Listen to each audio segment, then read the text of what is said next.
Alors, on va parler toujours à la Chod Pesach, la Kahara du Seder.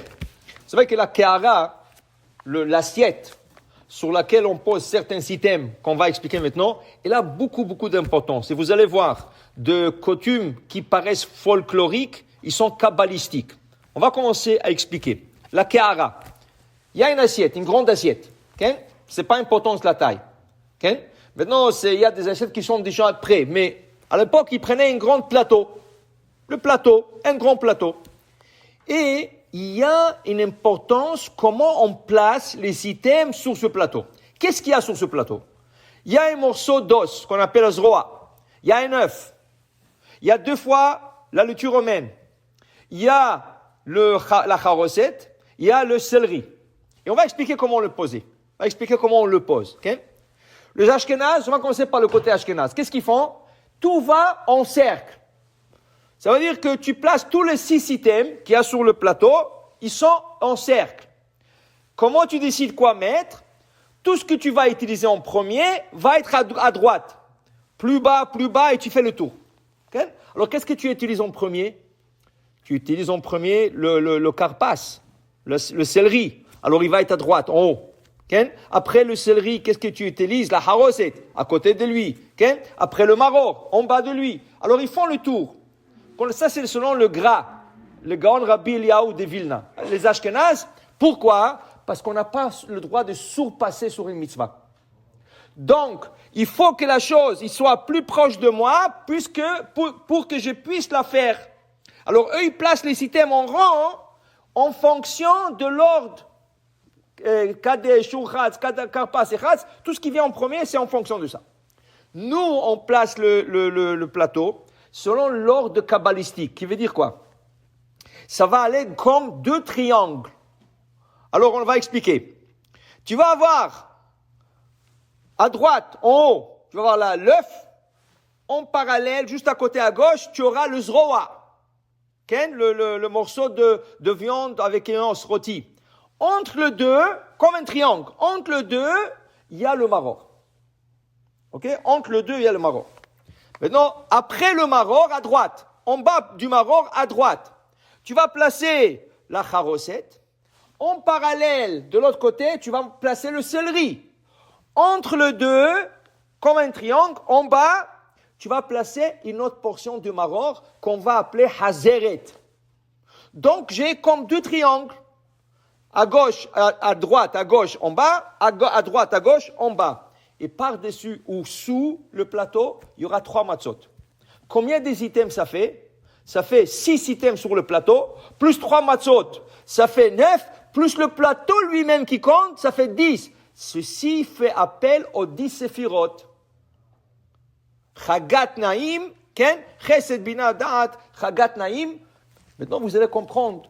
Une coutume marocaine qui a l'air folklorique, amusante, mais pas du tout. C'était une coutume séfarade même. C'était une coutume kabbalistique.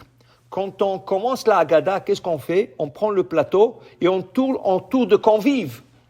Et on va aller chez chacun des participants, on va faire Bibilou Yatzanu mi Mitzrayim, Alachmania ben Korim, et on prend le plateau et on cogne un peu la tête de la personne. Un petit tape sur la tête. Pourquoi? Pour lui emmener le 10 séphirot sur lui, le brachot de 10 séphirot. Parce que toute l'abondance et toutes les bénédictions au monde arrivent à travers le 10 séphirot. Le 10 séphirot, c'est des sphères dans le ciel, et ça passe d'une à l'autre, jusqu'à ce que ça descend à notre terre, ça s'appelle Malchut. Quand tu fais le plateau sur la tête d'une personne, tu emmènes le 10 séphirot, tu emmènes tout ce qui représente le zroa, la betza, tout ce que ça représente, ça vient emmener la bénédiction sur la personne sur laquelle tu lui fais un petit tape sur la tête. C'est pour ça, c'est pas folklorique, c'est kabbalistique. Okay? C'est très important de le faire. Okay? Maintenant, on va expliquer chacun des items. Zroa. A priori, il faut, si tu peux, parler à ton boucher qui te donne la patte droite du mouton. La patte droite du mouton. La vérité, c'est un peu difficile, là. Comment il veut savoir? Non, il y a 4 pattes. Non, il y a 4 pattes. Comment il veut savoir la patte droite? La patte droite en avant du mouton. À moins qu'il a fait la shrita et tu as dit, ah, celui-là, il a besoin de ça, il l'a mis de côté. Top, ça c'est a priori. Si tu fais ta propre shrita, ou si tu connais un shochet qui le fait et qui te l'emmène, a priori. Pas obligation. Posteriori, tu achètes une pâte de mouton. Ok? Posteriori. Tu n'as pas un morceau de viande avec un os. Un steak. Tu as un morceau, pas tout le steak. Un petit morceau avec un os, ok? Et tu le mets, ou n'importe quel morceau, ok? Les Ashkénazes, comme en Europe, il n'y avait pas beaucoup de bêtes, qu'est-ce qu'ils prenaient? L'aile du poulet. Mais nous, on prend un morceau de viande. Si tu n'as pas de viande, ou tu es végétarien, ce morceau, il doit être rôti. Rôti quoi? Ça veut dire quoi? Pas cuit, pas dans une soupe. Il y a des femmes, qu'est-ce qu'elles faisaient? Elles faisaient une soupe de Pessah. Elle avait ce morceau dedans pour donner du goût, et après, elle le sortait de la soupe, et le mettait sur l'assiette. Non!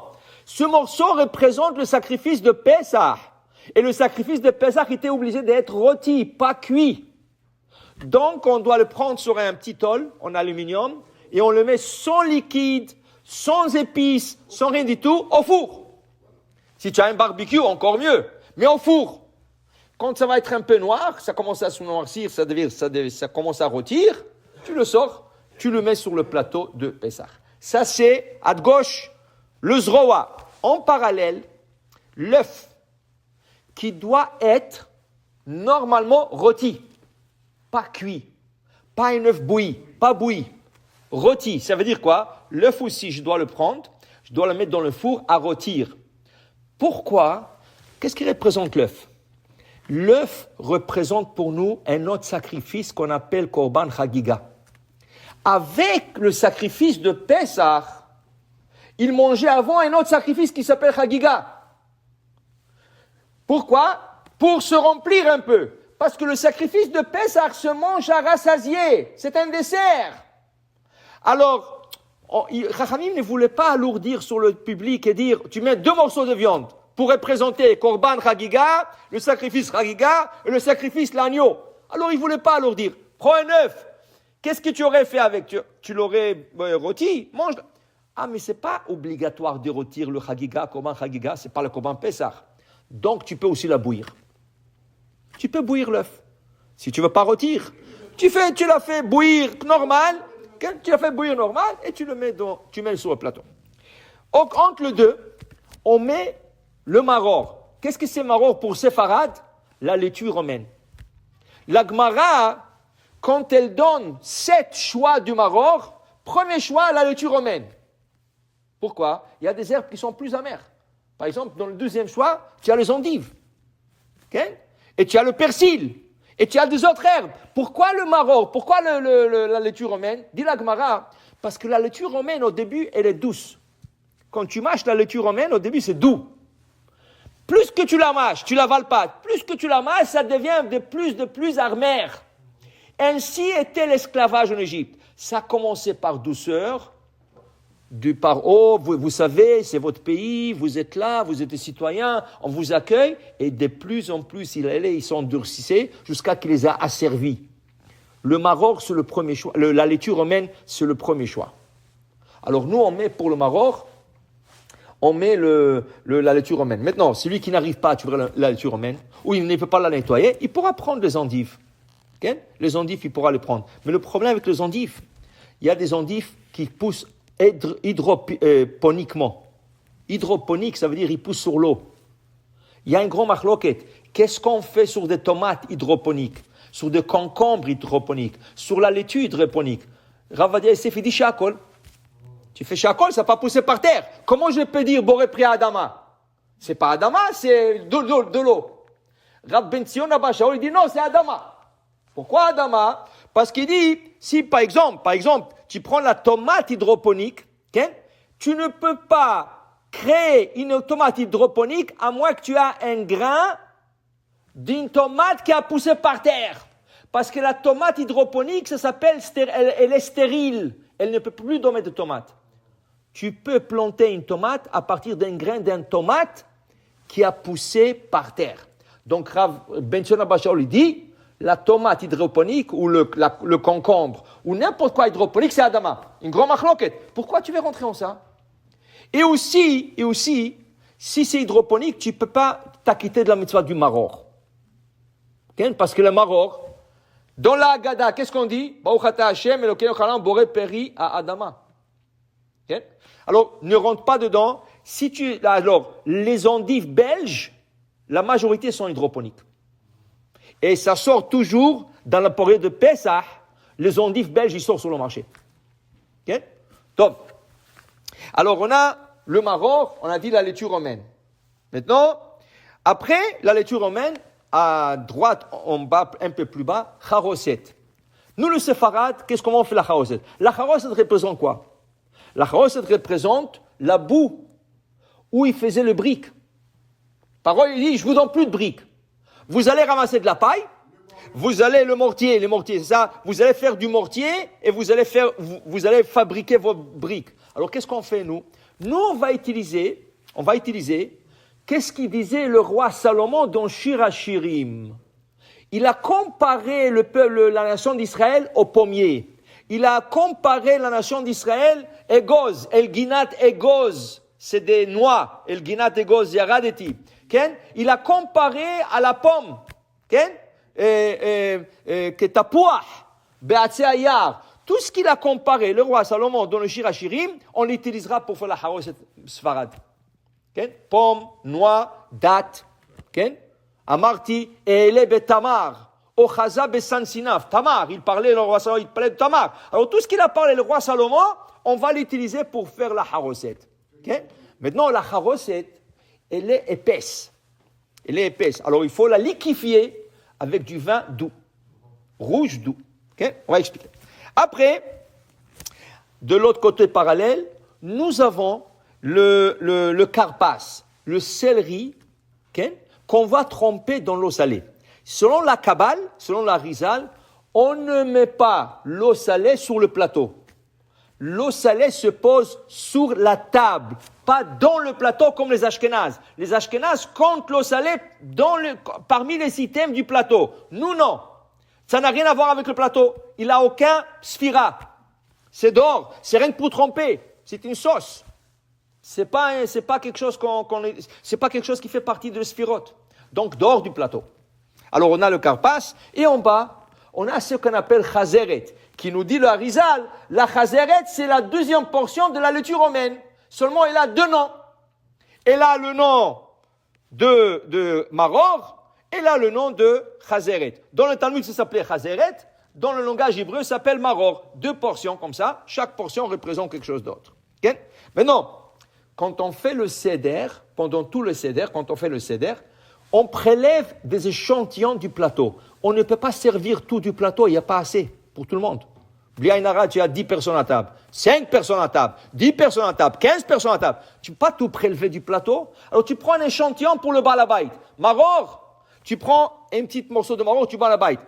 Tu as des bols de côté et tu donnes à tout le monde. Okay? Tu as charoset. Oui, charoset, tu peux trouper pour tout le monde. Okay? Ou tu auras besoin peut-être plus. Okay? Et tu as le l'os. L'os, on ne mange pas. Betza, on ne le mange pas. Okay? Il y en a qui le mangent le lendemain midi. On va expliquer. Mais le karpas, s'il y a assez, tu donnes. Pourquoi? Dis-le à Rizal que pendant tout le seder, c'est important que le plateau soit entier.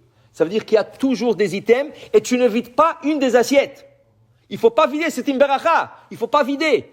Il faut toujours qu'il reste un peu de karpas, céleri, un peu la charoset, un peu l'œuf reste là-bas, l'os reste là-bas. C'est important. Pendant tout le seder, jusqu'à la fin du seder. Ce plateau-là, on l'arrange juste avant de commencer le seder.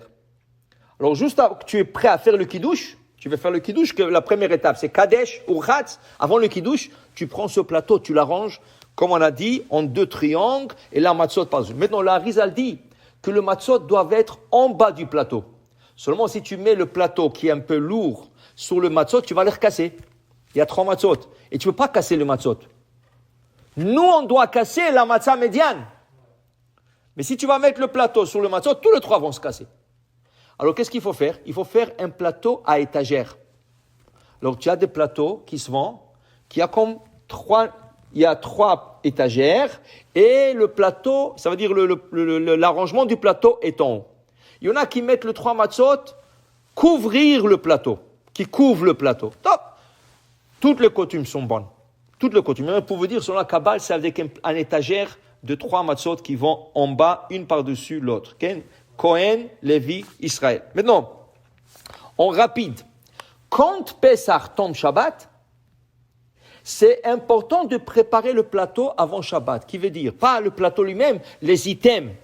Tu ne peux pas retirer l'os samedi soir. Tu sais pourquoi? Parce que tout ce que tu rôtis, tu dois le manger.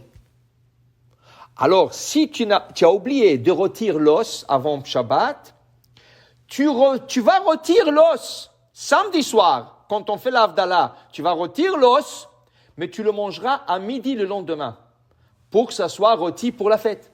Mais qu'est-ce qui va arriver? Le soir, le deuxième soir, il te faut rôtir une deuxième. Okay? Si tu as oublié de bouillir l'œuf, tu es obligé de la manger le lendemain à midi. Mais si tu vas la manger le lendemain à midi, tu es obligé de bouillir un autre œuf le lendemain.